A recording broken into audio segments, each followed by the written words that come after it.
तो फिर से स्वागत है आप सभी का एक नई वीडियो के साथ, क्योंकि आज का जो टॉपिक है वो भी आप सभी के लिए इंपॉर्टेंट रहने वाला है, जो कि BSc organic chemistry unit number 1 से लिया है। और साथ के साथ ही बता दो, ये सेकंड पार्ट है आप सभी का, किसके होमोलिटिक जो रिएक्शन थी वो कंप्लीट करवाई थी। इसके बाद ये हेट्रोलिटिक होती है, जिसे हम कहते हैं होमो मीन्स होता है सम विखंडन। इसके बाद में हम करवा रहे हैं विषम। तो इस चीज़ को ध्यान में रखते हुए इस चीज़ को टॉपिक्स को पूरी तरीके से कवर करते हैं, और साथ के साथ ही लास्ट तक वीडियो तक बने रहना। और आपको वीडियो कैसी लगी कमेंट बॉक्स में जरूर बताना। तो मैं आपको बता दूं, सबसे पहले हमने इसकी कुछ थ्योरी को लिख दिया है। उस थ्योरी को रीड करने के बाद इसके कंसेप्ट को हम प्रॉपर तरीके से आपको समझाएंगे। और साथ के साथ ही मैं आपको बता दूं, कोई प्रॉब्लम आपको होती है तो आप मुझे कॉमेंट बॉक्स में लिख सकते हैं। तो चलते हैं, सबसे पहले इस थ्योरी को रीड करते हैं। सबसे पहले थ्योरी के पास ये हमारी पास पेंसिल है हमारी। हेट्रोलिटिक विखंडन वह प्रक्रम है, हेट्रोलिटिक विखंडन जो है वो प्रक्रम होता है जिसमें बंध जो है वो असीमित रूप से टूटता है, बिल्कुल भी समान रूप से नहीं टूटता है। कहीं पॉजिटिव होगा, कहीं पर नेगेटिव होगा, जिसके फलस्वरूप किसी विखंडन के पास पर इलेक्ट्रॉन जो होते हैं वो युग्म पेयर में होते हैं, जिस पर एक ऋण आवेश आ जाता है, या जो हमारे दूसरे पर क्या आ जाता है, धन आवेश आ जाता है। उसी कंडीशन को हम क्या कहते हैं, हेट्रोलिटिक विखंडन कहते हैं। ये आपको याद रखना है। डेफिनेशन को आप अपनी नोटबुक में नोट कर लेना, बहुत शॉर्ट नोट में। बीएससी के यानी ऑर्गेनिक केमिस्ट्री के अंदर पूछेगा जरूर, नाम देके पूछेगा कि बताइए हेट्रोलिटिक रिएक्शन जो है वो किस तरीके से कंप्लीट की जाती है। तो यहाँ पर देख लेते हैं। सबसे पहले दो कंसेप्ट को आपको समझाना चाहता हूँ। पहला कंसेप्ट हमारे पास क्या है, आर है, और दूसरा एक्स है। आर एक्स मैंने क्यों लिखे हैं भाई, देखो एल्केन ग्रुप जो होंगे, क्या एल्केन ग्रुप जो होंगे वो होते हैं हमारे, एल्केन ग्रुप कौन कौन से हो सकते हैं, CH3 हो सकता है बेटा, C2H5 हो सकता है, यानी कि CH3 C2H5 ये हो सकते हैं। ETC एटसेट्रा भी हो सकते हैं, काफ़ी हो सकते हैं। एक्स ग्रुप जो होते हैं हैलोजन वाले होते हैं, कौन से, X4 हैलोजन, ये आपको याद रखना है। हैलोजन, हैलोजन में कौन कौन से होते हैं, क्लोरीन, ब्रोमीन, आयोडीन, ETC और भी होते हैं। देखो जहां पर R ग्रुप आएगा वहां पर हम CH3 भी धर सकते हैं, C2H5 भी रख सकते हैं।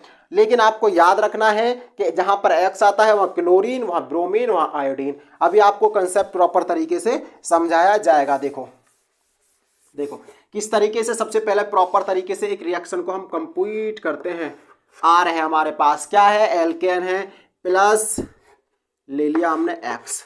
ये यहाँ पर रिएक्शन को देखो किस तरीके से ब्रेक को डाउन करेगा। जैसे ही क्या करेगा, ब्रेक को डाउन करेगा, यानी कि बॉन्ड को तोड़ेगा। क्या करेगा, बॉन्ड को ब्रेक करेगा। तो उस कंडीशन में जो निकलने वाली इक्वेशन फॉर्म होती है, क्या होती है, जो इक्वेशन फॉर्म होती है, तो इस पर क्या हो जाता है, इस पर आ जाता है पॉजिटिव चार्ज, और यहाँ पर निकलने वाली जो एक्स जो वैल्यू है उस पर आ जाता है नेगेटिव चार्ज। होता क्यों है इस कंडीशन में, होता क्यों है इस कंडीशन में, क्योंकि जिसकी तरफ ब्रेक डाउन होता है, जिसकी तरफ हमारा बॉन्ड ब्रेक होता है उस पर नेगेटिव आएगा। यहां पर याद रखना है, उसके ऊपर नेगेटिव पॉइंटेड आता है। अगर ब्रेक हमारा, अगर आपसे क्वेश्चन पूछ ले कि हमारा ब्रेक बॉन्ड जो है इसकी तरफ ब्रेक हो रहा है, अपने लॉन पेयर इसकी तरफ को शेयर करेगा, तो उस कंडीशन में जो बनने वाली रिएक्शन होगी उसके ऊपर आर के ऊपर आ जाएगा नेगेटिव पॉइंट, और हैलोजन के ऊपर आ जाएगा पॉजिटिव पॉइंट।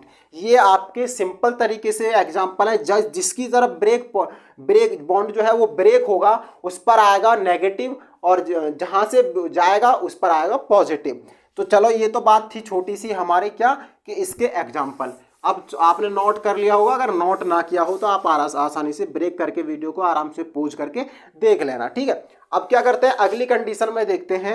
अब इसी की जगह पर कुछ एग्जाम्पल में है आपको लेने वाला हूँ। एग्जाम्पल में बहुत अच्छे अच्छे एग्जाम्पल इसके होने वाले हैं। सबसे पहले मैं आपको बता दूं, ये जो एग्जाम्पल है वो वही कंसेप्ट पे होने वाले हैं जो आपसे पहले मैं करवा चुका हूँ। देखो हमारे पास क्या है, CH2, हमारे पास क्या है, CH2 और CH2। अब क्या करेगा, यहाँ से ब्रेक करेगा, क्या, बॉन्ड को ब्रेक करेगा भाई। जैसे ही ब्रेक करता है, जैसे ही बॉन्ड को ब्रेक कर रहा है, ब्रेक करने का मतलब तोड़ रहा है, तो क्या करेगा, CH2 इसके ऊपर क्या आ जाएगा, इसके ऊपर नेगेटिव आ जाएगा। क्योंकि पॉजिटिव कहाँ आता है, पॉजिटिव वहां पे आता है जिसकी तरफ वो हमारे बॉन्ड को उसको ब्रेक करता है। इसके ऊपर पॉजिटिव आ जाएगा, और CH2 प्लस इसके ऊपर नेगेटिव आ जाएगा। ये तो कंडीशन है इसकी, ये तो कंडीशन है इसकी। इसी की क्रिया में अगर मैं बात करूं, CH2 क्या होता है, पॉजिटिव, और यहाँ इसी की क्रिया करता हूँ CH2 नेगेटिव किसके साथ, ब्रोमीन, ब्रोमीन के पॉजिटिव सेंस के साथ मैं अगर रिएक्शन कंप्लीट करता हूं तो पॉजिटिव ये जो हमारा ब्रोमीन है वो किसकी तरफ अट्रैक्शन करेगा, ये अट्रैक्शन करेगा नेगेटिव पार्ट की तरफ। किसकी तरफ करेगा, नेगेटिव पार्ट की तरफ। कंसेप्ट में कई तरीके से क्लियर जाएगा ये। CH2 सॉरी बॉन्ड बना देते हैं यहाँ, bond break bond, single bond बनाते हैं, यहाँ भी सिंगल बॉन्ड बनेगा, सॉरी यहाँ भी सिंगल बॉन्ड बनेगा, ब्रेक नहीं होगा। ठीक, इस कंडीशन में क्या होगा, इसके पास फिर वही CH2 यहाँ पर पॉजिटिव रहता है, CH2 ब्रोमीन अपने आप में कंसेप्ट होके बिल्कुल चार्ज को खत्म कर देगी। इसके बाद कंडीशन फिर से वही कंडीशन अप्लाई होती है इसी रिएक्शन पर। CH2 क्या बनता है, CH2 पॉजिटिव और हमारा CH2 ब्रोमीन होता है। ठीक, इस कंडीशन में क्या बनता है, देखो इस कंडीशन में हीट टेम्परेचर का जरूर रिएक्शन लगा देना, जो चिन्ह है उसे लगा दोगे तो बेटर रहता है। इस कंडीशन में क्या होगा, फिर से ब्रोमीन के साथ, हमने स्पेस तो छोड़ा ही नहीं, इसे करो स्पेस करते हैं थोड़ा सा, प्लस ब्रोमीन। अब ब्रोमीन किसकी थी, पहले ब्रोमीन की हमने कहाँ की थी, ये पॉजिटिव थी, अब के बार नेगेटिव। और जो नेगेटिव ब्रोमीन होती है वो पॉजिटिव की तरफ अट्रैक्शन डालेगी, किसकी तरफ, पॉजिटिव की तरफ अट्रैक्शन डालेगी।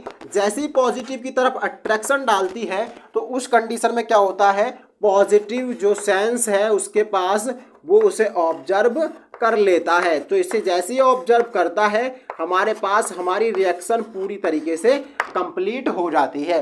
तो इस चीज़ को आप प्रॉपर तरीके से देख सकते हैं कैसे हमने निकाली है। इस चीज़ को भी आप सबसे पहले स्क्रीनशॉट ले लो या फिर आप नोट कर रहे हो तो नोट कर लो ताकि आपको बेटर रहे। इसके बाद एक और हम एग्जाम्पल करने वाले हैं। एग्जाम्पल इसके बाद अगर मैं ऊपर करूं तो बेटर रहेगा, चलो नीचे कर लेते हैं, आप इसे नोट कर लेना। इसके बाद तीसरा एग्जाम्पल मैं आपको बताने वाला हूं। तीसरा एग्जाम्पल भी बहुत ही आपके लिए अच्छा रहने वाला है। देखो हमारे पास कोई मॉलिक्यूल्स है, ठीक है, हमारे पास क्या है, CH3 और CH3 और CH3 और हमारे पास क्लोरीन। यहीं से मैं क्लोरीन को ब्रेक करता हूँ, बहुत छोटा सा और अच्छा सा एग्जाम्पल है। यहीं से क्या करता हूँ, मैं क्लोरीन को ब्रेक करता हूँ। जैसे ही क्लोरीन को ब्रेक कर रहा हूँ मैं तो क्या होता है, C के ऊपर पॉजिटिव सेंस आ जाता है, यानी कि CH3 क्या कर रहा है, CH3 और CH3। इस कंडीशन में अब क्या करेगा, क्लोरीन क्या रखेगा, अपने आप में नेगेटिव पार्ट रखेगा। क्लोरीन अपने आप में नेगेटिव पार्ट रखेगा, ये आपको याद रखना है प्रॉपर तरीके से। क्लोरीन अपने आप में एक नेगेटिव पार्ट को जनरेट करेगा। यहाँ पर अब जो अगर क्यों आया पॉजिटिव, क्योंकि कार्बन की संयोजकता में बेटा 4 इलेक्ट्रॉन की नीड्स पड़ती है, लेकिन ये तो केवल 3 के साथ ही बाइंड है, इसलिए उसको पॉजिटिव या नेगेटिव सेंस की जो उसके ऊपर लोन पेयर की आवश्यकता है, इसलिए वो वहाँ पर रखता है। यहाँ पर मैंने आपकी ये कंप्लीट करवा दी थर्डमा एग्जाम्पल भी। आपको मुझे बताइए कि कमेंट बॉक्स में ज़रूर बताना कि आपको वीडियो कैसी लगी, और इसके बाद मिलते हैं नेक्स्ट वीडियो के साथ, क्योंकि अब से पहले प्रिपरेशन आप अच्छी कर रहे हो, आपके एग्जाम नियर आने वाले हैं, तो मुझे पता चल जाएगा आपके रिजल्ट देख के कि आप कितने अच्छे से पढ़ रहे थे। तो थैंक्स फॉर वॉचिंग। जय हिंद, जय भारत।